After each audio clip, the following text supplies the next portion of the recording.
E aí, tudo bem? Eu sou o Fred Alecrim e este é mais um episódio do Varejo Cast. Primeiro, obrigada, né? Você se dispor aí do seu tempo. A gente sabe que nessa maratona de lives aí tá todo mundo na corrida para um horário. É verdade. Que bacana. Pessoal, a gente vai daqui a pouquinho tirar os comentários, tá? Só para conduzir um pouquinho aqui a live, daí a gente abre de novo para a gente poder escutar o Fred melhor. Se vocês tiverem perguntinhas, coloca aqui na caixinha de perguntas que a gente vai abrindo no decorrer da live. Fred, se apresenta aí. Bom dia a todo mundo, a honra estar aqui, adorei o convite. Eu me chamo Fred Alecrim e minha paixão, além da família, é o varejo. Eu atuo no varejo desde os 20 anos, primeiro como varejista. Tive o primeiro negócio com perfumes, não deu certo. Aí depois eu fui para uma outra indústria, também não deu certo. Aí meu terceiro negócio foi junto com minha irmã, foi uma empresa de intercâmbio cultural, foi bem bacana. A gente passou 25 anos com a empresa e eu saí dessa empresa para montar uma empresa de tecnologia. Hoje a gente está em São Paulo, residente no Cubo, do Itaú, e a gente ajuda concessionárias de veículos a venderem mais, melhorando a experiência online deles, de crédito, de atendimento a cliente. Então, eu tenho essa paixão pelo varejo. Faz mais ou menos 12 anos eu comecei a levar empresários para missões internacionais, para a gente ver o que acontece de bacana lá fora, que possa nos inspirar, traduzido aqui para a nossa realidade no Brasil. Entre essas viagens, tem a missão para a NRF, que é a maior feira de varejo do mundo, acontece anualmente em Nova York. Também bastidores da Disney, para a gente ter lá um pouquinho de experiência. E aí eu levo os empresários, a gente vê, depois faz uns workshops, faz visita técnica ao varejo e depois faz essa tradução aí do que funciona e como funcionaria no Brasil todas essas tendências. E além disso, eu sou autor de 4 livros ligados ao varejo, o Algo Mais, Movimentação, Cura Empresarial, que fala um pouquinho sobre a questão dos ambientes tóxicos dentro da empresa, mais focado para a liderança. E o último, bem para o varejo mesmo, foi lançado no final do ano passado, chama Pare de Vender Assim. Só isso. Tipo, nem sei por onde eu começo. Mas eu acho interessante voltar lá no começo, né, de tudo. Como é importante ter a experiência também de não dar certo, né, Fred? O quanto a gente cresce. Então, às vezes as pessoas também estão se sentindo, poxa, eu errei, não consigo começar de novo, eu vou começar e vou errar. Eu acho que esse jogo de erro e acerto também faz parte do crescimento e do sucesso. Total, Lu, total. Muito bom você falar sobre isso. A gente aqui no Brasil tem uma cultura muito forte de só valorizar, assim, olha o cara que deu certo ou criticar o que deu errado, né? Eu acho que a gente tem aprendizado com as duas coisas. Demorou para eu entender isso, mas foi muito importante para o meu desenvolvimento aprender que, primeiro, a gente não aprende errando nem acertando. A gente aprende se a gente refletir, né? O que é que aconteceu? O que é que eu tenho a ver com aquilo? O que eu poderia ter feito de diferente? E a mesma coisa com acerto, porque se a gente não reflete, nem acertando nem errando, não desenvolve o aprendizado necessário para continuar evoluindo. Mas faz parte do processo, sim. A gente só tem que ter um outro cuidado, né? Eu vivo muito nesse mundo de startups de 5 anos para cá. E aí pegaram uma frase do Steve Jobs e deram uma adaptada para esse mundo. E aí aconteceu que as pessoas têm um lance desse mundo de tecnologia que é erre rápido, né? Então, o pessoal diz, erre rápido que é para corrigir logo. Mas aí as pessoas começaram a mirar o errar logo. Deixa eu fazer logo para errar, como se esse fosse o objetivo. Então, tem que ter cuidado para o errar não virar aspiracional, né? Também não é necessário você errar. Vai errar, mas também você não deve buscar o erro, né? Você deve buscar... Tanto é que meus amigos do César de Recife, Centro de Estudos Avançados do Recife, dizem que não é errar rápido, é aprender rápido. Então, a gente tem que aprender rápido, seja com acerto, seja com erro. Que bacana, é isso mesmo. Bom, nós colocamos aqui como tema como inovar na crise, e aí eu vou deixar você começar e a gente vai deixando fluir aqui as perguntas e os temas aí, Fred, vou deixar com você. Tá bom. Bom, quando a gente fala em tempos como esse, né, que são cíclicos, né, eu acho que a grande diferença, no meu ponto de vista, Lu, em relação a essa crise, é que a gente tem uma questão humanitária muito séria, muito importante, que a gente tem que cuidar, porque não é uma crise só econômica. Então, toda e qualquer solução tem que envolver vidas e a preservação de vidas no meio. Então, essa eu acho que é o grande componente, né? Não é simplesmente uma questão econômica apenas, é também. Então, dentro deste olhar, é importante que até a gente vê muitas pesquisas sendo apresentadas por Kantar, Ernst Young, entre outros institutos, mostrando que empresas, desses aí quase 90 dias que a gente está em isolamento social, que foram mais inovadoras e compassivas, estão levando vantagem, né? Então veja como tem os dois elementos aí, né? Eu preciso sim me reinventar, mas os elementos da minha reinvenção precisam conter o cuidado com as pessoas. Aí vem a compassividade. Então, todas as pesquisas apresentadas até agora de empresas que estão se saindo melhor, sofrendo menos ou até não sofrendo, tem a ver com compassividade e reinvenção, ou seja, inovação.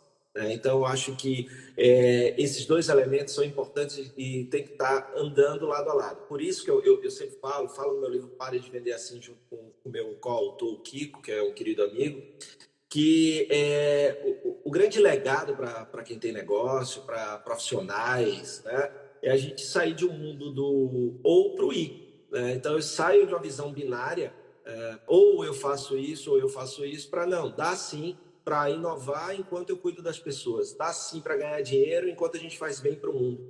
Então, eu acho que esse é um grande elemento que esse tipo de crise que a gente está vivendo hoje traz, que é o componente humano tem que estar ali como base para a sua tomada de decisão. Por isso que propósito é tão importante hoje em dia, por isso que compaixão é tão importante hoje em dia. Então, as empresas que estão inovando, cuidando desse pilar, estão levando vantagem. O Fred, tinha uma pergunta sobre isso. Você acha que a pessoa vai voltar, nessa crise toda, ela vai voltar mais humana? Vai comprar com algum significado? Vai mudar a forma dela comprar, o olhar do que ela está comprando? Bom, Lu, o meu desejo é que sim, certo? Vamos para a realidade subjetiva, ou seja, aquilo que eu desejo, sim. Né? Quero muito, até porque é o que eu acredito, né? A realidade objetiva é que nem todo mundo, certo? Nem todo mundo, em momentos como esse, vai elevar a consciência ao ponto de ser mais consciente também no ato de comprar. O que eu tenho percebido, já venho falando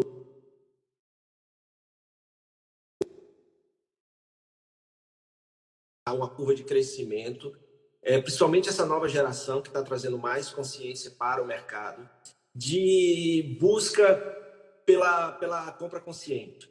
Essa busca pela compra consciente tem um outro gatilho, que é enxergar a compra como um ato político.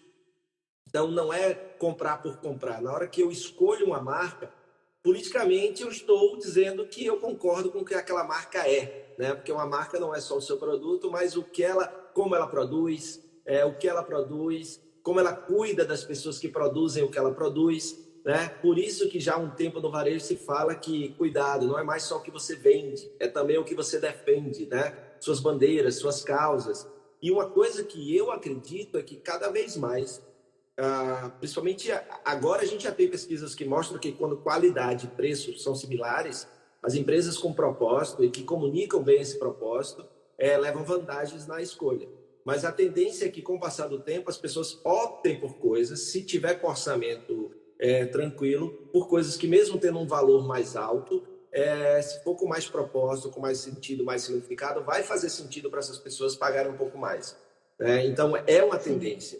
Não é todo mundo, mas é sim uma tendência. E eu, como pessoa apaixonada pelo varejo, pelo varejo, eu diria, procure adaptar a sua empresa para essa realidade mais consciente, porque além de fazer bem para o mundo, além de ser bacana por isso vai ser também uma estratégia muito boa para atrair essas pessoas. Por exemplo, em janeiro a gente estava lá na NRF, não tínhamos ideia de que o mundo ia dar essa virada e a gente estava prevendo um ano muito bacana. A pauta era a loja física voltou com tudo, né? Então a loja física é uma coisa que a gente já diz aí há uns 3 anos, que a loja física não ia acabar. tinha muita gente dizendo isso, mas que ela precisava se reinventar. A loja física não ia morrer, mas a loja chata sim, né?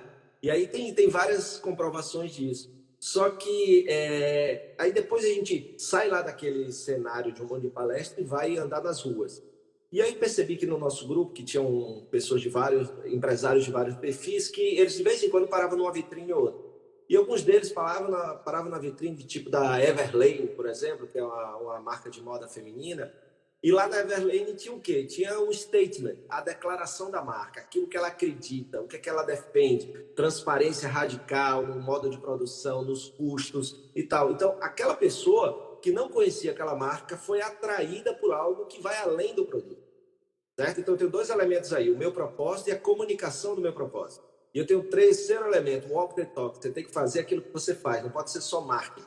Em algum momento isso é descoberto. Sim. Então, esses três elementos, olha como é interessante. Então, quer dizer que se eu tenho um propósito nobre, esse propósito é realmente manifestado através do que eu faço, e eu comunico esse propósito, muita gente que não me conhece pode ser atraído por esse propósito. Sim. E quem já me conhece vai ter mais orgulho ainda de virar um defensor da marca e um ativista da marca.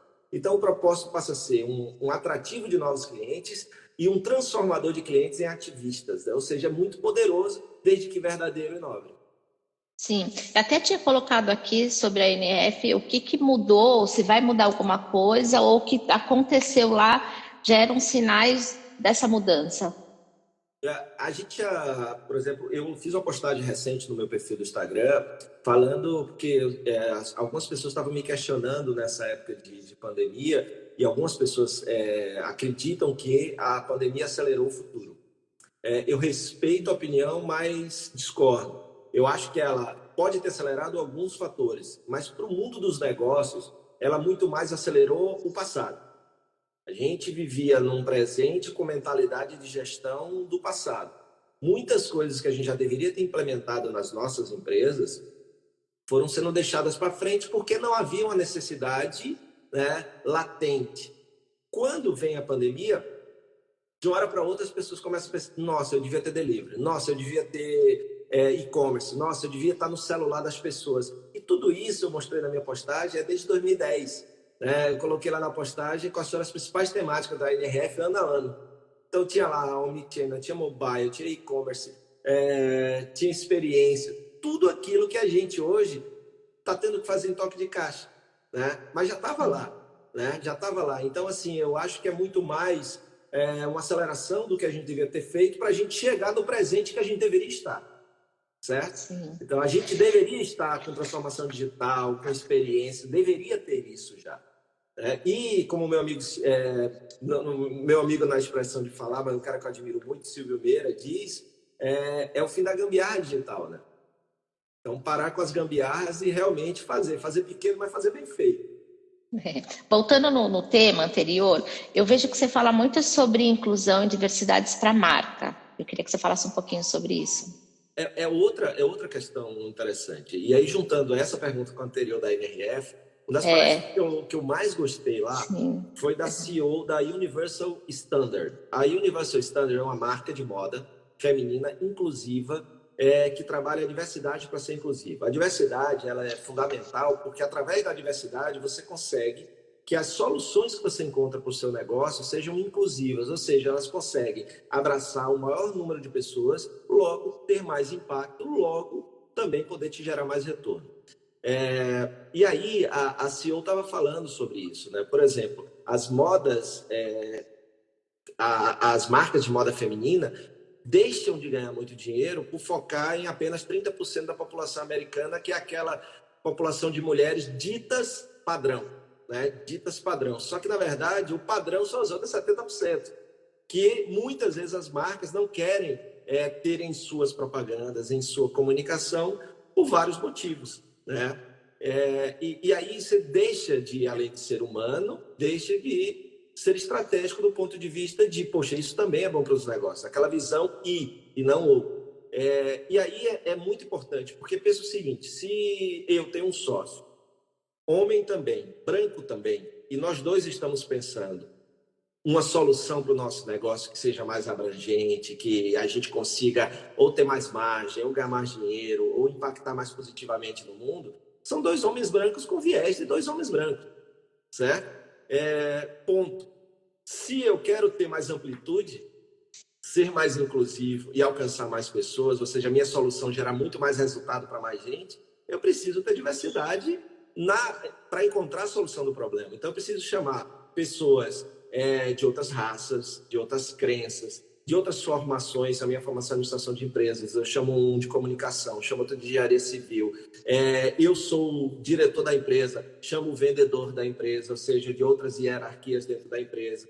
Então, assim, são olhares diferentes sobre o mesmo problema. Esses olhares diferentes se somam e formam uma inteligência coletiva que vai potencializar e muito aquela solução. Daí, então, veja que eu sempre estou procurando trabalhar o lado humano e o lado de resultados para o negócio, né? Porque aí a gente eleva a consciência de uma maneira não binária, né? Não ou e sim e. Né? E você até falou eu stalkei você todinho para a gente vir para essa live, e você falou que teve várias palestras e vazias quase, perto das outras, né, com temas, essas palestras de inclusão e diversidade, né? Isso. Eu gravei um vídeo porque eu estava indignado naquele momento que você viu esse vídeo que você viu aí. Eu estava indignado porque há 2 palestras que eu assisti, um auditório grande, falando sobre diversidade, que é um tema tão necessário, tão importante para as empresas e para os negócios. E aí tinha, tipo, no auditório para 500 pessoas, tinham 50 pessoas, tinha 10% do auditório. E aí as palestras com como bombar o seu e-mail marketing, como fazer não sei o que na internet, tudo lotado com gente do lado de fora. Assim, as 2 coisas são importantes. Mas o que eu acredito que se você muda o seu modelo mental para algo mais inclusivo, com mais diversidade, isso vai gerar... você vai usar o seu e-mail marketing, o seu Instagram, o TikTok, seja lá a ferramenta digital que você for, com base em um modelo mental mais inclusivo. O que acontece é que as pessoas vão para as ferramentas sem entender como aquela ferramenta pode impactar melhor a vida das pessoas, né? Porque imagina, o que é um cliente? Não é um target, não é um lead, né? A gente está desumanizando os negócios. Por isso que, né, nesse recente livro a gente diz, para de vender assim, né? A gente tem que trazer a humanidade de volta para os negócios. Cliente é gente, né? Tem um filme brasileiro muito bacana chamado Bacurau. E esse Bacurau, ele é passado, né, no interior de Pernambuco, aliás, no interior do Rio Grande do Norte, gravado no interior de Pernambuco. E aí tem uma hora que chegam 2 pessoas do Sul e essas pessoas são bem preconceituosas. E aí eles chegam no que a gente chama no Nordeste de bodega, num mercadinho daqueles bem pequenininho lá e tal, naquela cidade, a cidade é bem pequena. E aí aqueles 2 motoqueiros chegam ali e perguntam assim, vem cá, quem nasce aqui em Bacurau é o quê? E aí tem uma criancinha bem pequenininha que chega e responde assim, é gente, né? Sabe? Simples. Olha que coisa linda, né? Simples assim. O que é cliente? É gente, né? O que nós como negócio temos que fazer? Entender que ele é gente, que ele tem necessidades como todo ser humano. Qual é o negócio do futuro? É aquele que se mantém relevante. Como é que a gente se mantém relevante? Se a gente consegue entender que as necessidades humanas, elas são as mesmas por séculos. São lá. O que muda? A forma como a gente atende essas necessidades, pelo menos a grande maioria delas. Né? Então, por exemplo, na hora que surge um aplicativo de mobilidade, ele não está criando uma nova necessidade, ele está atendendo de uma forma diferente a necessidade de ir e vir das pessoas. Na hora que eu tenho um aplicativo de entrega em domicílio, a mesma coisa. Estou atendendo uma necessidade de comer, de beber, de se medicar, ou seja, de saúde. Então, o que muda e que a gente tem que entender como negócio é como que eu atendo aquela necessidade de uma maneira inovadora e humana, né? Porque Sim. Gente com necessidades humanas. E aí, isso é essencial. E outra coisa que eu acho que a gente vai, né? Então, assim, a gente vai vendo as coisas passarem e a gente vai olhando essa questão muito assim, quantos leads? Eu tenho que capturar lead. Ó. Então, assim, eu gosto muito da linguagem, né? Eu acho que a semântica, a linguagem é muito importante porque ela influencia o como a gente vê as coisas, como a gente é visto e como a gente atua naquilo que a gente vai atuar. Sem dúvida que num país com menos educação do que deveria ter, a palavra que eu uso também diz muita coisa sobre como a pessoa vai entender. Então, na hora que eu falo que é um lead, que eu vou capturar um lead, onde é que está o lado humano nisso daí, né? Então, é como se aquilo lá fosse mais um número. E aí eu preciso trazer de volta, não é lead, é um ser humano. Aí a gente fala assim, vamos logo porque tempo é dinheiro, né? Não, tempo não é dinheiro, né? Tempo é algo maior do que dinheiro, tempo é vida. Né? Então imagine o seguinte, se você parte do pressuposto que cada ser humano que vai comprar um projeto com você que é arquiteto, que vai na sua loja comprar um móvel, algo, um artigo para decoração, você imagina o seguinte, aquele cara ou aquela pessoa, ela trocou em algum momento tempo dela por dinheiro. Tempo é vida. O tempo dela é a vida dela. Então, ela para 8 horas por dia, a vida dela é trabalhar naquele lugar. Aí ela, no final do mês, recebe em troca dinheiro. E ela vai na sua loja. Então, ela não está pagando com dinheiro. Ela está pagando com parcela da vida dela. Ponto. Né? Então, o que é que eu tenho que fazer? Honrar a vida da pessoa. Olha que essência. Se eu entendo isso, eu vou deixar de querer manipular, eu vou ver que não é vá lá e venda, é vá lá e entenda. Eu preciso entender primeiro. Peraí, vamos lá, eu preciso me conectar. Quando eu me conecto, eu me aproximo. As respostas são as perguntas. Eu tenho que fazer muitas perguntas para entender o que é que ele quer, o que é que ele precisa, o que é que ele pode pagar. Né? E aí eu vou desenvolvendo um relacionamento. Né? E aí eu vou construindo uma venda com significado, que faz sentido para quem compra, que faz sentido para quem vende. E, claro, para fazer sentido para o mundo, que não impacta negativamente o mundo, e sim positivamente, e para a empresa que eu trabalho, se eu não for o dono, que ela também precisa ganhar o dinheiro dela. E aí a gente cria aquela relação 4G. Ganha a empresa, ganha o vendedor, ganha o cliente e ganha o mundo. E não aquele negócio ainda, anos 80, de ir porque alguém tem que sair vencedor, né, numa negociação. Eu anotei uma, porque eu estou anotando também, tá? Tô tendo aula também aqui, tô aqui só na canetinha. Eu anotei uma frase sua, vender com significado é sobre extrair menos e servir mais. Exato. Quando a gente está à frente de um cliente, antes de pensar em extrair valor, o valor monetário, que é parcela da vida dele, eu preciso entender se eu estou gerando valor. Então, antes da extração, porque ela vai acontecer, só que é uma extração consciente, é uma extração não maléfica, né? Não é aquela extração que você está prejudicando a natureza, por exemplo. É uma extração consciente, sustentável, ou seja, eu estou tirando dele o que ele pode pagar por algo que vale a pena e realmente faz sentido na vida dele. Só que antes de buscar a extração, eu tenho que buscar a geração. Primeiro eu gero valor. E isso tem muito a ver com servir, né? É muito mais servir do que ser visto. É muito mais o que você faz para aquela pessoa. Né? E isso passa por empatia, por compaixão, por altruísmo. Né? E o que eu chamo de ter vida, né? VIDA, vontade incondicional de ajudar. Né? Então, assim, quem trabalha com varejo precisa ter vida. Porque se a pessoa for lá e perceber que você não está nem aí para ela, ela vai uma vez, ela pode comprar, mas aí você entra naquela lista dos canceláveis da vida dela, né? Ou seja, é a última vez e depois eu não vou mais. Então é muito importante, principalmente se você quer transformar clientes em ativistas, se você quer transformar clientes, que esses clientes comprem com você até quando eles puderem comprar com você, e claro que eles virem sendo ativistas, vão recomendar você, sua marca, vão pagar mais, né? Então, para mim, isso aí é a essência de uma boa geração de valor para todo mundo. Com certeza. O Fred, a gente também, eu acho que é interessante falar de tudo, né? Que você fala da identidade da marca. Ela é única, né? Não tem uma fórmula pronta que o varejo possa servir para essas empresas. Ela tem que se identificar e criar a identidade dela, é isso, não é? Sim, eu acredito nisso, eu acredito que a gente tem que... Porque, por exemplo, quando a gente fala em propósito, eu estava discutindo num curso online, eu e o Kiko, com o autor do livro, comigo, e a gente estava falando sobre propósito, talvez seja o novo diferencial. porque produto já não é mais diferencial, porque produto bom todo mundo tem acesso, certo? Serviço, o cara pode copiar o teu serviço, mas o propósito, você não tem como copiar, é igual a cultura de um negócio, você não tem como copiar. Então, assim, existem duas formas de você ter propósito no negócio. A melhor de todas é aquela que primeiro surge o propósito e depois surge o negócio.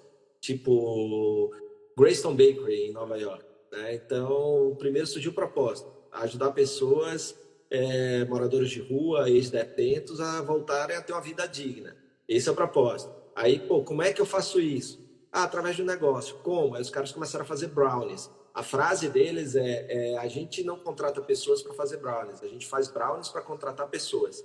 E o processo deles é um processo open hire. O open hire é assim, eu não olho o teu passado, eu não quero saber o que você fez, eu quero saber assim, se você quer ter um futuro melhor, a gente vai te dar uma chance. Né? E a partir daí os caras estão no mercado há um tempão, hoje eles fabricam brownie e chocolate para Whole Foods Market, fabricam brownie e chocolate para Ben Jerry's, ou seja, e nunca tiveram problema. Né, porque as pessoas eram ex-moradores de rua ou pessoas que tinham passado por prisão, por exemplo. Então, esse é um primeiro momento. Eu tenho o primeiro propósito, depois eu monto o negócio. O segundo é, eu tenho um negócio e quero clarificar o meu propósito. Esse é mais difícil, porque senão você corre o risco de ficar igual aquelas consultorias que você contrata, bota missão, visão e valores e ninguém vive aquilo. Né? Então, assim, tem que vir de dentro. Né? O propósito é o seu negócio e o seu produto precisa ser uma manifestação do seu propósito. Ou seja, através do meu produto, eu vivo o meu propósito. Através do meu serviço, eu vivo o meu propósito. E esse meu propósito e meu serviço transformam a vida de alguém. Isso é a identidade de sua marca, no meu ponto de vista. Isso é o que vai diferenciar a sua marca. Isso é incopiável, né? Não tem como. Então, é o seu jeito de ser transformador na vida de outras pessoas. E enquanto você for assim, você vai ser relevante. Enquanto você for relevante, você vai ser útil. Enquanto você for útil, você vai existir como negócio. Né? E eu acho que até como profissional, né, Fred? Eu vejo assim, quando o profissional também tá bem desenhado o propósito do que ele quer, ele não vai trabalhar mais pelo dinheiro, ele vai trabalhar pelo propósito. O dinheiro sempre vai ser uma consequência, o crescimento é uma consequência. Então, quando você está alinhado ao seu propósito, muito difícil você vai se desviar, né, quando vir as turbulências. Você está ali no objetivo do seu propósito. Isso, e veja que a gente fala em propósito, mas não fala assim, faça o que você ama. Né? Porque eu sei que nem sempre é possível fazer o que a gente ama. Né? Nem sempre. E isso a ficha caiu para mim há muito tempo. Você tem que fazer coisas que façam significado, que tenham significado, que façam sentido. Né? E nem sempre é o que a gente ama, por incrível que pareça. É claro que o ideal, né, se você pega a mandala do Ikigai, encontra o que você ama, encontra o que você é muito bom, encontra o que te remunera bem, encontra o que faz bem para o mundo. Então a gente tenta encontrar aquela interseção, né? Ótimo. Mas nem todo mundo consegue, mas é uma busca da vida a gente conseguir fazer isso, né? Porque aí, segundo a própria filosofia oriental, secular, milenar do Ikigai, você não vai estar trabalhando. É mais do que isso, é a sua razão de ser e viver, né? Que é o Ikigai, o que ele representa. Sim. Mas, para o nosso dia a dia, uma forma de ver isso, primeiro, conectar o que você faz com o seu propósito é fundamental, principalmente para os tempos difíceis como esse. Segundo, quando você tem um propósito clarificado e você percebe que através do que você faz, você consegue manifestar esse propósito, o que acontece é que sair de casa, você sai com um motivo para sair. Né? Você não sai porque tem que ir trabalhar, você não sai porque tem que ganhar dinheiro. Você sai porque você vai ativar a vida das pessoas, você vai elevar a consciência das pessoas, você vai realizar ações, etc, etc. Cada um com o seu. Agora, uma coisa que me ajudou muito, Lu, é deixar de olhar essa questão de eu tenho que fazer só o que eu amo. Eu acho que pelo menos para mim, eu entendo que eu tenho que amar o resultado do que eu faço, e não o que eu faço. Por quê? Vamos supor que eu seja um empresário, dono de uma loja de móveis e decoração. Tem um monte de coisa que o empresário não gosta. Mesma coisa o vendedor, tem um monte de coisa que o vendedor não gosta. Se eu disser que você tem que fazer o que ama, eu vou ter que abrir mão de fazer um monte de coisa. Certo? Por exemplo, eu rodo o Brasil, né, até a gente ter esse momento, fazendo palestra. Você ama fazer palestra de avião. eu não gosto de estar longe da família, eu não gosto de um monte de coisa, mas eu gosto de impactar na vida das pessoas positivamente, que é o resultado das palestras. Então, se você deixa de olhar o processo e olha o resultado, isso pode ser motivador, né? Isso pode ser um sentido para você fazer. Porque o vendedor gosta de vender, mas não gosta de prospectar. Mas se ele entender que faz sentido prospectar dentro do processo de vendas, ele vai prospectar mesmo não amando prospectar. Agora, se a gente só fizer o que ama, aí por isso que o olhar tem que estar no resultado. Então, tem que sentir orgulho, tem que amar o resultado do que faz e não o que faz, né? Então, é só... E aí, tudo isso, né, para fechar a tua pergunta, traz a identidade. É o teu jeito de ser, é o como você faz o que você faz. E claro que quando está isso muito, muito, muito forte, muito claro, e isso é verdadeiro, coisas como propósito, ajuda a balizar as tuas decisões do que fazer, do que vender. Não, esse produto eu não vou vender porque não faz sentido, não está alinhado com o meu propósito. Essa comunicação no Instagram, que isso aí está ferindo o nosso propósito. Eu não vou fazer isso só para vender, né? Então, sabe, o meu atendimento, meu coautor do livro, o Kiko, ele é fundador de uma marca de moda consciente na Bahia chamada Eusaria. E lá eles têm um mote para o vendedor, que lá eles chamam amador, não chamam vendedor, que é assim, o cliente pode até sair com a sacola vazia, mas o coração tem que sair cheio, né? Então, por quê? Porque nem todo dia a gente vende para aquela pessoa, mas a gente tem que impactar positivamente a vida dela, para que ela continue vendo a gente como algo positivo. Pô, fui naquela loja, quero sair melhor. Pô, nem comprei nada e a menina me atendeu tão bem, me ajudou nisso. Então, Legal. fica na cabeça, fica no coração, né? E não esse negócio de vá lá e venda, vá lá e venda, vá lá e venda. Não, vá lá e entenda. O momento é esse de vender. Se não é, converse, eleve aquela pessoa, melhore a vida dela naquele momento, porque talvez não seja o momento dela. E a gente tem que respeitar. E marcas que são assim, por incrível que pareça, vendem mais, né? Porque se a gente for pegar a própria Usaria, aqui no Brasil, entre outras, mas, por exemplo, alguns exemplos americanos, a Patagônia, a LL Bean, são marcas, por exemplo, que circulam caminhões das marcas pelas cidades americanas para fazer ajuste de roupa para que você não precise comprar outra roupa da marca, né? Eles compram roupas usadas e revendem roupas usadas, né? Tem toda essa economia circular que eles investem muito. Então assim, não precisa ser tão ostensivo. Claro que é necessário vender, precisa, né? Só que é o que eu digo no livro, né? É preciso bater meta, sem abater pessoas. Top. Vamos lá. Construção de gestão de uma comunidade em torno da marca. Você fala muito de comunidade, né, Fred? Isso, eu comecei a olhar para isso num ano desse que eu estava em Nova York, lá na NRF, eu assisti a palestra de um cara chamado Don Tapscott. Acho que isso deve fazer uns 12 anos, mais ou menos. O Don Tapscott, ele é autor do livro Weekonomics. Não confundir com Economics nem Freakonomics, é o Weekonomics. Esse cara é um futurista e é um cara muito bacana e tal. Ele tem um outro livro chamado Grow Up Digital, que é da década de 80, ele já previa muita coisa que a gente está vivendo hoje. E aí ele disse assim, no futuro, marcas que não tiverem uma comunidade formada ao seu redor não serão mais marcas, ou seja, não existirão. E aí a gente pega, por exemplo, como é que a Harley Davidson renasceu, criando tribos, comunidades ao seu redor. A gente tem aí em São Paulo, até fiz uma live com ela essa semana, Dani Junco, da B2Many, que é uma comunidade de mulheres, mães empreendedoras, né? Que ela quando teve filho, estava naquele momento bem triste, não ia fazer na vida, porque viu que o mundo se fechava para mães, que queriam ou empreender ou trabalhar. E aí ela botou no Facebook lá, gente, eu estou passando por esse problema assim, assim, quem quiser trocar uma ideia comigo, eu estou em tal lugar. Quando ela chegou lá, 200 pessoas. Ela disse, nossa, mais gente está passando pelo que eu estou passando. E aí, a partir dali, surgiu, né, a ideia, se tem uma comunidade, então ela formou uma comunidade para ajudar mães a empreender ou a desenvolver uma carreira no negócio. Então, isso fortalece, porque aquela comunidade, aquelas pessoas, elas se conectam com você porque aprendem, se tornam melhor. Uma comunidade, uma empresa, ela não só alimenta as pessoas, como ajuda as pessoas a se conectarem nessa comunidade.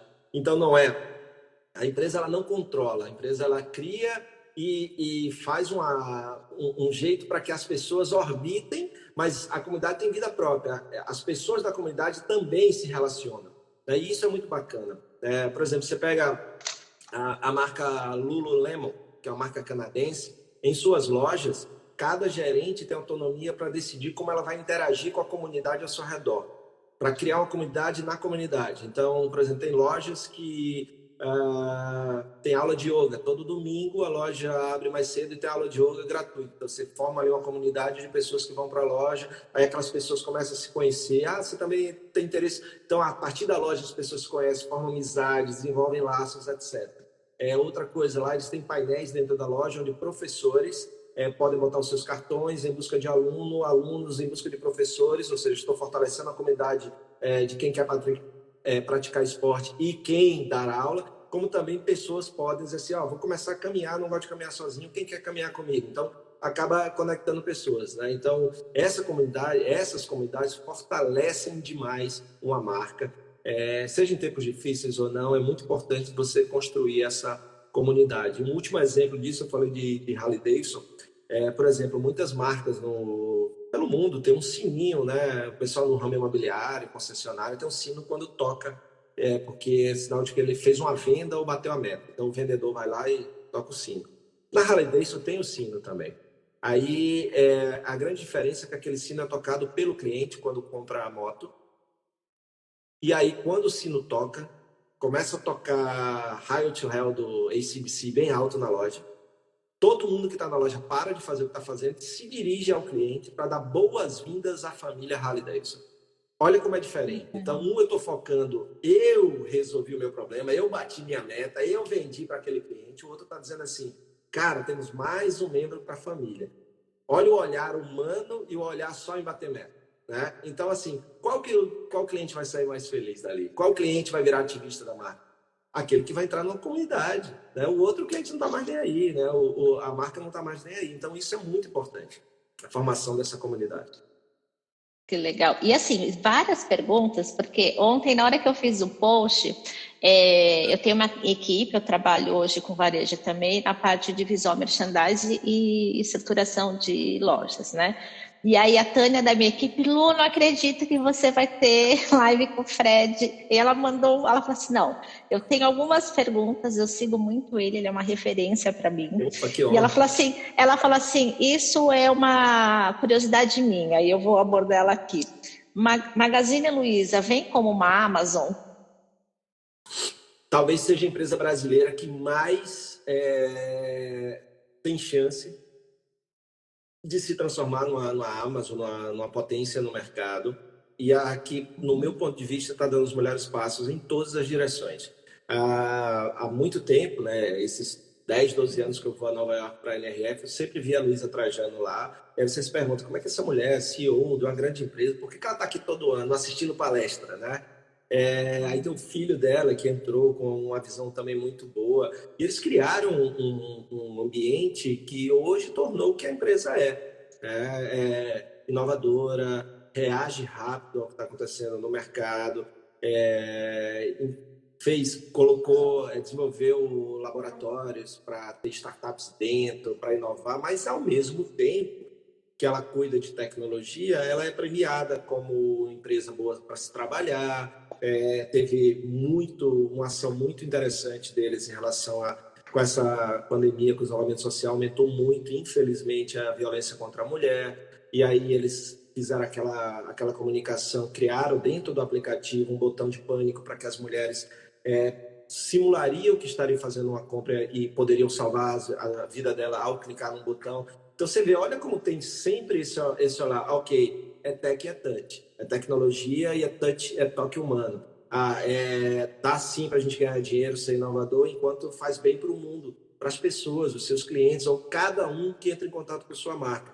Então não é só, embora os cases, todo mundo só fala desse lado, né, de tecnologia e tal, mas eu também acho que tem esse outro lado que caminha paralelo nesse mundo de I e não de O, que eu acredito. Então, sim, pessoal, se vocês tiverem perguntas, pode colocar aqui na caixinha, daqui a pouco a gente vai abrir também os comentários, tá? A gente já perguntou, né? Eu vou só reforçar: futuro capitalista vai ser mais consciente. Você já falou do consumo, né? Que é o que você acredita. E valores da empresa do futuro, Fred.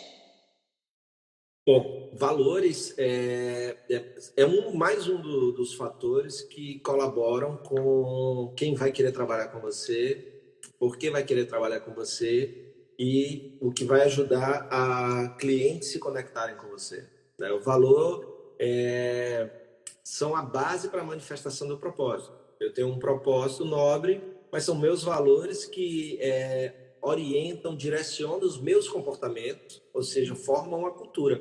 A cultura é recheada dos valores, aquilo que eu valorizo e que eu vou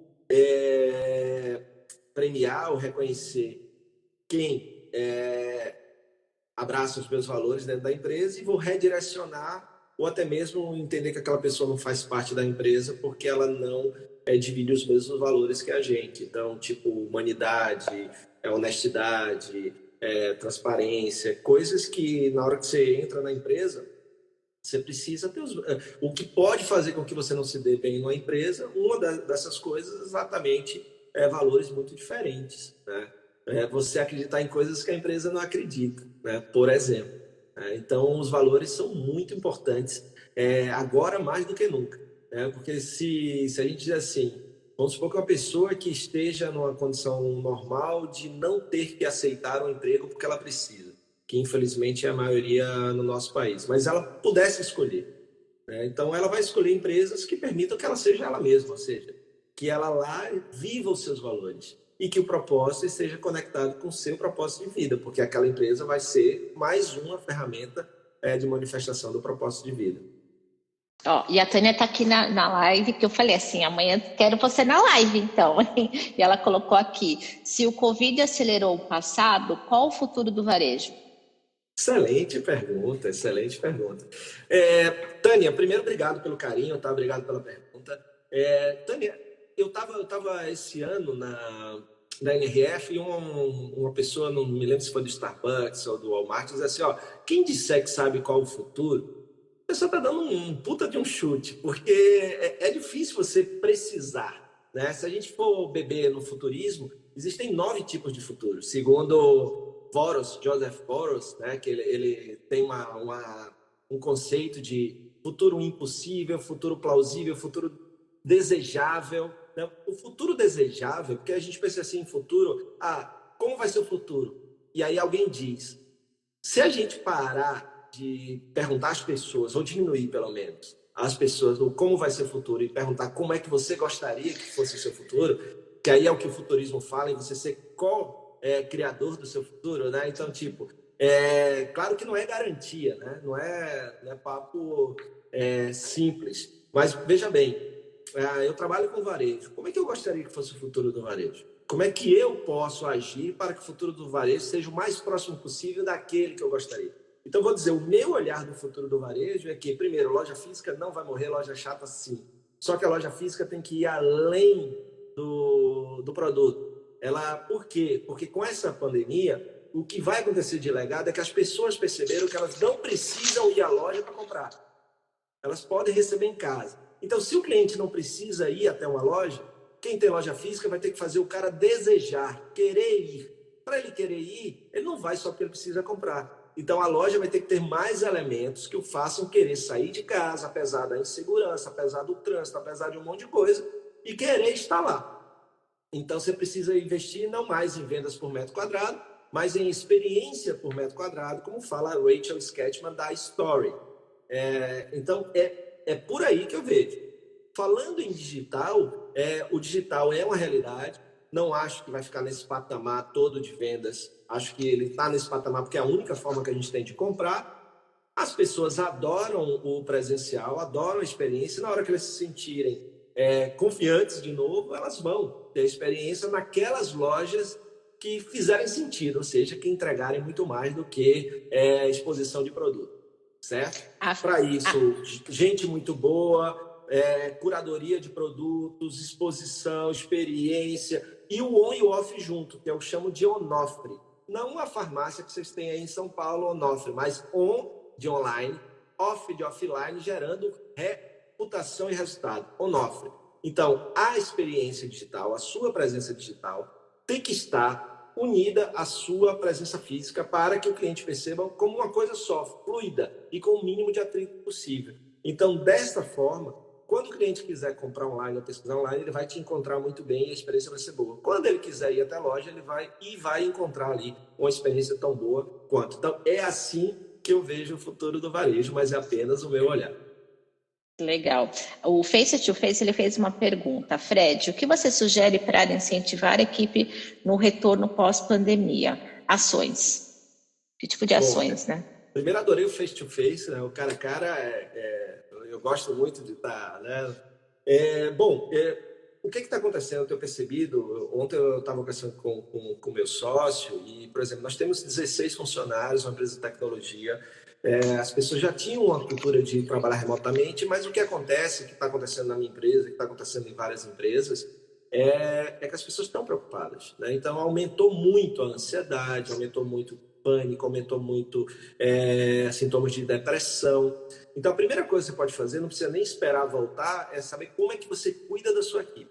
O que é que você pode fazer por elas, certo? Esse é o primeiro ponto. Você conhece uma psicóloga? Você pode fazer uma live pelo Zoom com a sua equipe para falar um pouquinho sobre isso, sobre como cuidar, como manter a mente ocupada para não cair numa crise de pânico, de estresse, de depressão. Então, acho que esse é o primeiro ponto. Se você não conhece, como é que você pode acessar esse conteúdo de algum site e tal e compartilhar para que seja uma boa orientação? Outra coisa, conhece alguém que trabalhe com respiração, meditação? Também é um outro caminho muito importante para um momento como esse, para que as pessoas possam se conhecer melhor, respirar melhor, meditar, relaxar para esses momentos. Um outro ponto é a atividade física, né, para você cuidar da mente, mas também cuidar do corpo. E o quarto ponto é nutrição. Então, acho que se você puder prover conteúdo relevante e útil para as pessoas nesse sentido, você já está preparando essas pessoas para uma transição para quando a gente voltar pós-pandemia. Então, assim, a primeira coisa que você tem que cuidar agora é disso, é saúde, corpo e mente, né? Porque quando as coisas voltarem, você ainda tem aquela preocupação toda, aquele cuidado todo que a gente tem que ter. Então, eu acho que eu não esperaria voltar e já começaria a agir nesse sentido, face to face. Eu acho que eu iria por aí. Na volta, aí voltou. Você já está cuidado, a pessoa já está, vamos supor, preparada e cuidada em relação a esses fatores que são importantes, corpo, mente e espírito. Aí é ver o seguinte, quando você abre pós-pandemia, o cliente, lembra, ele teoricamente não precisa ir mais até você, então ele tem que desejar ir. Que novidades você vai apresentar para o seu cliente para dizer assim, ó, passamos 80 dias, 90 dias, mas a gente se preparou. Estamos melhor em quê? Que tipo de conhecimento a equipe você vai entregar a ela que ela não tinha antes? Que tipo de serviço o seu negócio vai ter que não tinha antes? Então, é importante você apresentar uma nova versão do seu negócio. Isso é fundamental. Eu acho que a melhor maneira é, primeiro, preparando as pessoas, porque tem muito medo, muito receio, muita tensão, muito estresse. E não é só com ele mesmo, é com a família, e alguém que pegou Covid, alguém que, infelizmente, é alguma família que perdeu alguém por causa desse terrível vírus. Então, cuida primeiro da mente, do espírito, do corpo, com alimentação, atividade física, meditação, respiração e psicólogo, né? Depois, conhecimento técnico, loja, se você tem loja física, uma mini reforma, se você puder, né, para a pessoa quando chegar a ver que tem uma novidade, faz um retrofit, né, cuida de alguma coisa para estar diferente e ver o que você pode colocar dentro da loja que não tinha antes, não só no aspecto de atendimento de serviço, mas de produto, mas também já criando esse ambiente onde as pessoas queiram estar depois de ficar tanto tempo em casa. Tentar trazer um pouquinho daquele conceito de third place, de terceiro cantinho, né? Casa, trabalho, sua loja, o seu espaço, um lugar que ele queira passar um tempo depois de ficar tanto tempo em casa. Legal. Tem uma aqui, que acho que é a Val Assunção. O que você nos diria sobre as mostras de decoração esse ano? Acho que deve ser os eventos, né, sobre decoração e tendência. Acredito que seja isso. Olha, Val, isso é uma incógnita, eu não sei te responder, mas assim, eu acho que grandes eventos esse ano não vão acontecer. Eu acho, tá? Acho que é até prudente que não aconteça. Porque até a gente ter uma cura, uma vacina ou um tratamento que realmente seja comprovadamente eficaz contra esse vírus, as pessoas vão estar com medo. Tanto é que, perceba o seguinte, o que é que mais se fala hoje em cidades que já flexibilizaram e que negócios estão abertos? Se fala em bioproteção, se fala em PHS, coisas que não existiam no mundo do varejo. Processos higiênicos sanitários e bioproteção. Então agora a gente tem que ser muito bom em protocolos de bioproteção para que o cliente tenha confiança de ir até a gente. Então ele tem que chegar lá e ver que a gente está dentro de todos os padrões e algo mais para proteger a nossa equipe, não é só o cliente, proteger a nossa equipe. Lembra, eu vou comprar de quem cuida também das pessoas. Então eu vejo, chego lá, tá todo mundo de máscara, tá todo mundo usando álcool gel, tá todo mundo protegido. Você está fazendo uma escala reduzida para não ter tanto funcionário na loja, então eles são divididos. Você precisa comunicar isso para as pessoas saberem. Olha o que a gente está fazendo para nossa equipe e olha o que a gente está fazendo para você, né? Então, assim, isso é um elemento que não existia, mas que até a gente ter um tratamento eficaz e uma cura, isso é padrão agora, né? Então, assim, vai ser muito importante. Então, eu acho, Val, que a gente não vai ter, e se tiver, os caras vão ter que encontrar uma forma, assim, absurdamente segura para convencer pessoas a encherem, por exemplo, um Expo Center Norte, um espaço desse com 10 mil, 15 mil, 20 mil pessoas. Então, eu acho que é bom se preparar aí para possivelmente não ter. E aí, se você pelo menos se prepara, vamos supor, você se prepara para não ter e tem, ótimo, porque está no seu plano B ali. Mas você tem que ter um caminho do I. Bom, se tiver, eu também estou preparado para isso. Se não tiver, eu também estou preparado para isso. Tipo, se a exposição era um bom momento para você fazer negócio e não houver no segundo semestre, como é que você vai alcançar aquelas pessoas sem estar numa exposição, percebe? Eu acho que é essa pergunta que você tem que estar se fazendo. É presença digital? Como? São lives? Como? É fazer convites e fazer grupos em Zoom de 50 empresários para fazer um B2B com eles? Como? Então aí você precisa manter o seu negócio agindo, né? Eu gosto do meu mantra na vida é movimento gera movimento. Então, você vai, não deu certo aquela direção, muda. Não deu certo aquela direção, muda. O que não dá é, eita, não vai ter exposição, e agora? Mas, lembre-se, a gente sempre tem que pensar dentro dos futuros que eu falei, tem o futuro impossível lá, né? Tem gente que é muito cética. É impossível não ter uma exposição. Uma exposição esse ano. Quer dizer, olha, eu moro no Nordeste. Quem pensou que não ia ter São João no Nordeste, né? Então, quem pensou que a gente ia estar no mundo todo com lojas fechadas no mundo todo? Então, o futuro impossível também acontece. E a gente tem que estar preparado para ele de alguma forma, né? Então, se prepare para não ter exposição, que eu acho que é o mais provável, que é o futuro provável. Mas, se houver, também esteja preparado. Legal. A Tânia está perguntando, você vê o futuro das empresas transatlânticas, grandes e lentas, que demoram para se adaptar ao mercado, e como você vê o crescimento das empresas locais e mais acessíveis? Bom, aí é uma coisa também interessante, Tânia. Muito boa a tua pergunta. A gente tem dados aí estatísticos até agora da pandemia que a população, de uma forma geral, no mundo, tem preferido pequenos negócios próximos de casa por causa de menos aglomeração e para eles sentirem-se mais seguros. Se esses negócios investirem no relacionamento e na experiência, é possível que muitos desses clientes que optaram por uma questão de segurança e comodidade continuem nesses negócios se eles virem realmente que vale a pena. Porque lembra, tem gente que está vendendo mais por conveniência e segurança do cliente.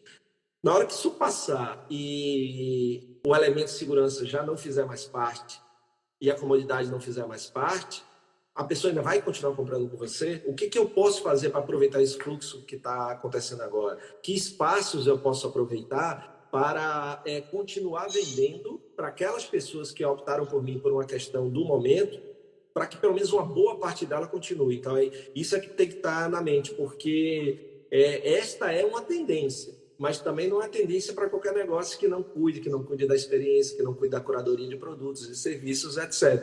Então, são aqueles que vão merecer continuar tendo a atenção e o orçamento daquele cliente. Então, se você é um desses negócios pequenos, aproveite para evoluir, para se conectar profundamente com esse consumidor, para que você mereça continuar tendo a atenção dele, o orçamento dele pós-pandemia. Então, assim, mas a questão da agilidade que você falou, eu acho que é fundamental para qualquer empresa. As empresas mais ágeis, e não confundir agilidade com pressa. A pressa, você queima etapas, a agilidade não. A agilidade é dar velocidade ao processo de uma maneira consciente. Então, eu vou ser o mais veloz possível, mas respeitando o processo. Entender o cliente, entender o momento, orçamento, plano de ação, e vou lá e entrego o mais rápido possível. O Kevin Johnson da Starbucks, o desafio da Starbucks é da ideia para a ação em 100 dias. Então, é uma empresa enorme, mas que é inovadora. Então, como é que você pode ser mais inovador? Trazer inovação e perceber a inovação. Inovação não é só software, inovação não é só tecnologia, inovação não é coisa de muito dinheiro só. Você pode inovar de várias formas. E inovar não é só criar algo novo. Pode ser a inovação para a sua loja ou carreira, pode ser aquela inovação que ainda não tem na sua carreira, no seu negócio. Na hora que você implementa algo que não tinha, você está inovando. Pode ser algo novo para a sua cidade, pode ser algo novo no seu bairro, pode ser algo novo no seu estado. Né? E aí você tem que quebrar esse mito de que inovação é só para gente grande, gente com dinheiro, é só software, porque não é. Né? Tem várias formas. A gente pega, por exemplo, aí em São Paulo tem uma rede de salão de beleza que eu sou mega fã. Fiz uma live com o CEO deles, que é o Laces and Hair. O Laces and Hair tem, acho que, uns 5 salões em São Paulo. Quando começou a pandemia, os caras fecharam o salão. Então, qual o primeiro? Eles têm 260 funcionários. Como não demitir 260 funcionários sem faturar? Então, a primeira coisa que eles fizeram foi procurar dentro de casa uma solução. Eles produzem shampoos e hidratantes. Pegaram a fabricação de shampoos e hidratantes, eles descobriram que tinha uma fórmula já aprovada pela Anvisa de álcool em gel. O que eles fizeram? Começaram a produzir álcool em gel para vender para as farmácias, Drogazil, Droga Raia, etc. Não foi o suficiente. Segundo movimento, transformaram os salões em negócios essenciais. Então, virou um bioma secos e molhados, um mercadinho de produtos naturais e orgânicos dentro da pegada e do DNA deles, porque os produtos deles não levam química, são produtos naturais e orgânicos. Isso daí é um salão que faturava 20 mil reais por dia, está faturando 5 mil reais. Mas antes faturava zero, é sério? Então, com esses 5 mil reais dia, você começa a não precisar demitir funcionário. Mas, para isso, o que você deve fazer? Agilidade, mas agilidade com o propósito na mente. Né? Não é fazer qualquer coisa. Né? Então, acho que isso aí mostra um pouquinho do que a Tânia perguntou. Legal. Fred, fala do seu livro. Pare de vender assim. Você acabou de lançar, conta para nós um pouquinho. E onde isso, onde o pessoal pode encontrar? Fala para nós aí. Bom, Pare de Vender Assim é um manifesto, né? Uma chamada. Eu e o Kiko, que é o autor comigo, a gente diz que não é um livro, é um movimento. E o que a gente faz é exatamente trazer essa humanização tão necessária. A gente acredita que quem for nesse caminho vai vender mais, vai vender melhor e vai vender por mais tempo. Exatamente porque usa a consciência de vender algo que é manifestação do seu propósito, de vender algo que é para transformar a vida das pessoas. Você pode encontrar o livro na Amazon ou na Livraria Cultura, né? Essas livrarias quando abrirem, ou na Amazon.com.br, está lá tanto a versão impressa quanto digital, e é um livro super bacana de ler, além de estar um livro bem bacana, bem bonito, ele é um livro bacana de ler, porque assim, a gente fez uma coisa, toda página tem uma frase que representa o modelo mental do livro. Então, toda página tem uma frase. Então, ele tem conteúdo, mas ele é muito fácil de ler. Então, a gente tem coisas assim como empatia não é colocar-se no lugar do outro, é colocar o outro dentro de si, né? Aquela de entender, vender, vá lá e entenda, não vá lá e venda. Então, tem muita coisa bacana aqui e tem 10 passos. O final do livro são 10 passos para você implementar a venda com significado no seu negócio. E aqui está cheio de mostrando exemplos de empresas que vendem com significado e por isso mesmo vendem mais, vendem melhor, vendem por mais tempo e transformam clientes em ativistas. E aqui a contracapa a gente mostra esse modelo de vendas que a gente quer deixar para trás. né? Bater meta a qualquer custo, lucro, lucro, lucro, venda, venda, venda, sabe? Então a gente, na verdade, é um contraponto a esse modelo de vendas aí, não humano, manipulador que tem hoje em dia. Então a gente traz esse novo olhar. Isso é legal até para a equipe, né, ô Fred? Dá para a equipe, para Sim, motivar, para ler um pouquinho, porque não adianta só o gestor também, né? Ele tem que passar isso, né, para a equipe. com certeza, com certeza. A Darby está pedindo a capa, isso, ó. Pare de vender assim. Legal. Nós chegamos a 1 hora de live. Coisa, dentro do propósito, tá, Lu? Ó, ele é da editora Voo, que faz parte do Sistema B, que são empresas que trabalham com aquele 3 pontos: planeta, lucro e pessoas, o triple bottom, e para cada livro vendido, 3% do faturamento vai para ajuda para uma entidade lá no Paraná que ajuda crianças em casa de passagem a ser ressocializadas através da leitura. Que bacana. Tudo faz link, né, Fred? Muito legal. Nós chegamos a 1 hora de live. Pessoal, se vocês tiverem mais alguma pergunta, quiser colocar aqui para a gente finalizar com o Fred, né? Eu tinha colocado aqui, Fred, eu não sei se você consegue resumir um pouquinho, né? Na crise, o que fazer e o que não fazer. Você consegue dar só uma passadinha por aqui para falar sobre isso? O que não fazer, não seja FDP. O que não fazer. Tá. Certo? Não seja FDP, não precisa traduzir, né? Mas assim, não manipule, não seja oportunista, certo? Use a linguagem correta, seja consciente. Luciano Meira diz uma coisa que eu acho muito, muito interessante. Uma época de crise como essa não é uma hora para a gente oportunizar enquanto empresas estão fechando, pessoas estão perdendo emprego e mortes estão acontecendo. A própria palavra oportunidade, né, parece que assim, enquanto alguém está sofrendo, eu estou me aproveitando disso. Então, utilize o Luciano, ele fala uma coisa, eu estou me policiando para isso, que ao invés de usar na oportunidade, use espaços. Na crise há espaços para inovar. Ao invés de oportunidade. E fugir desses clichês, na crise se cresce e tal. Claro que a crise é um momento para refletir, reinventar, agir, mas tem gente que está sofrendo tentando tudo isso, porque o nosso país, infelizmente, é um país injusto, não existe mérito aqui, nem todo mundo tem os mesmos espaços, nem todo mundo tem os mesmos acessos. Então, de a gente poder propagar um pouco desse bem também naquilo que a gente faz, nos nossos perfis, um pouco de consciência, um pouco de humanidade, o que você puder educar, conscientizar através do que você faz é maravilhoso, além de vender o que você vende para transformar e melhorar a vida das pessoas. Eu tenho uma pergunta aqui, a Jaque está perguntando se você é acessível. Eu vou falar minha experiência, tá, Jaque? Eu mandei um direct para ele foi super educado. Fomos para o WhatsApp para bater mais um bate-bola sobre a live, aceitou assim de prontidão, assim, numa simplicidade, no meio de tanta coisa que ele está gerando nesse momento, e está aqui hoje conosco. Então, eu posso falar minha experiência, né? Para mim ele foi muito acessível, de uma simpatia aí total. Assim, eu posso às vezes demorar para responder, mas eu gosto de responder todo mundo, tá? Então, seja no direct lá do Instagram, pode ir lá. Às vezes tem muita coisa, eu demoro para chegar até lá, mas dá certo, dá certo. Um dia dá, né? Pessoal, muito obrigada. A Jaque está falando que ele é o máximo mesmo. Obrigada por trazê-lo. Legal, Jaque, é isso mesmo. A gente está bem feliz. Obrigado, aí. E a gente, aqui, a live, se deixar, ela continua, né, Fred? O perfil hoje da Becasa, ele acaba deixando a gente ficar mais tempo aqui na live. Mas a gente sabe, né, de todo o tempo aí que você também tem durante o seu trabalho. E eu quero agradecer mais uma vez.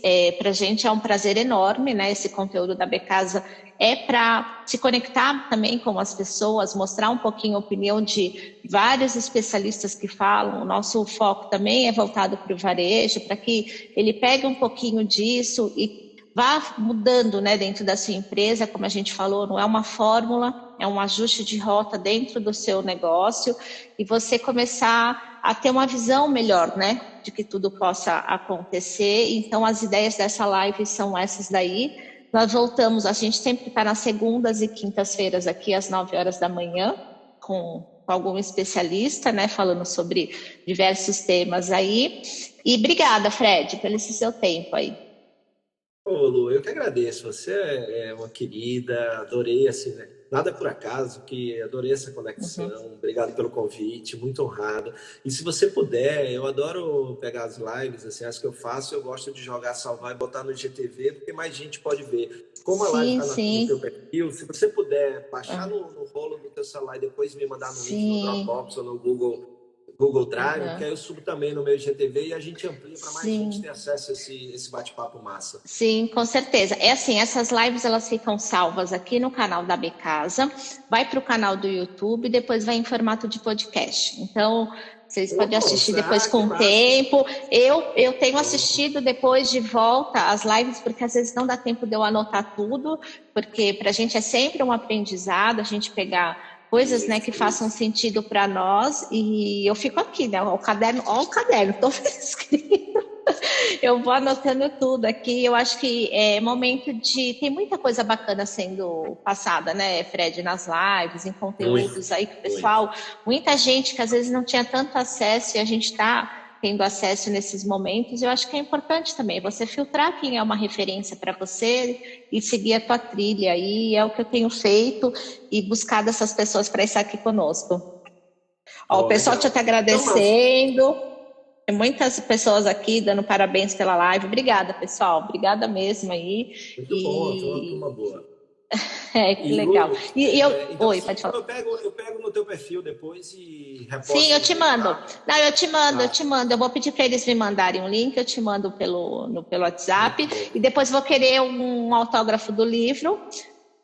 Quando, pessoalmente, quando nós pudermos se encontrar, Turma, eu ó, vou querer o meu. quem gostou que tá aí online, vai lá, compra o livro, deixa um review na Amazon, me acompanha no Instagram também, YouTube, podcast, eu tenho um podcast chamado Varejo Cast, tá lá no Spotify, no Deezer, etc, etc. Vou adorar ter vocês também contribuindo para a gente elevar a consciência coletiva aí da turma e a gente ter um mundo muito melhor através dos nossos negócios, através do que a gente faz, do que a gente vende. Que legal. Pessoal, um ótimo dia, uma ótima semana e nós retornamos aqui na quinta-feira. Obrigada, Fred. Beijo, obrigado. Tchau, Beijinho. tchau. Valeu, tchau.